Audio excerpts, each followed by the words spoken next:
வர்ற வழியில ஒரு சில தம்பிகள் வண்டி மேல ஏறி இருந்தீங்க ஏதாவது தேச மாதிரி நீங்க கீழே விழுந்து வைங்கயா. நீங்க கீழே விழும் போதுங்க உங்க அம்மா அப்பாவுடைய சாபம் எண்ணி பிடிச்சிருப்பீங்களா? என் பிள்ளை எசக்கிராஜா வந்தானே இந்த மாதிரி போனானே கீழே விழுந்துட்டானே அப்படின்னா சாபம் எனக்கு பிடிக்குமா பிடிக்காதா? ஏன்னா நான் இப்படிலாம் அலைஞ்சேன். உங்களை மாதிரி தெரு திருவா நடிகர் கார்த்திக் அமரன் படத்துக்குலாம் தெரு திருவா அலைஞ்சேன்.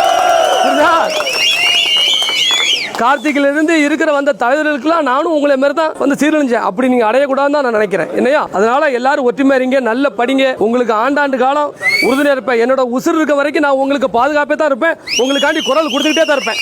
உங்க எல்லாருக்கிட்டையும் நான் ஒரு பணிவான வேண்டுகோள் சொல்றேன். கள்ளர் மறவர் அகமுடையர் இந்த 3 பேரும் நம்ம அண்ணன் தம்பி நம்ம பேசிக்கிட்டு இருக்கோம். அதான உண்மை, அதான உண்மை, அதானே உண்மை.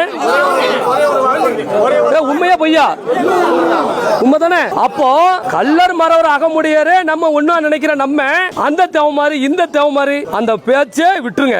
அந்த தேவமாரி இந்த தேவமாரி சொல்ல ஆரம்பிச்சிட்டோம், நம்ம சமுதாயம் அழிஞ்சிரும். நம்ம சமுதாயத்தை அழிக்க தான் நமக்குள்ள பிரிவை ஏற்படுத்த பக்கம். புரியுதா உங்களுக்கு? நமக்குள்ள பிரிவை ஏற்படுத்த தான் நம்ம அந்த தேவமாரி இந்த தேவமாரி அவன் வந்து கிளை உள்ளவன் இவன் கிளை இல்லாதவன் அப்படிலாம் சொல்றாரு. அதுக்காண்டி நம்மள படைக்கல. நம்ம எல்லாரும் ஒற்றுமையா இருக்கணும், எல்லாரும் ஒண்ணா இருக்கணும். புரியுதா? ஒரு தாய் பிள்ளையா இருக்கணும். நம்மள பிரிச்சுட்டான் நம்மள ஈஸியா அழிச்சிருவான். அதுக்கு தான் அந்த ஏற்பாடு. எத்தனை பிரச்சனை நடந்துட்டு தெரியுமா?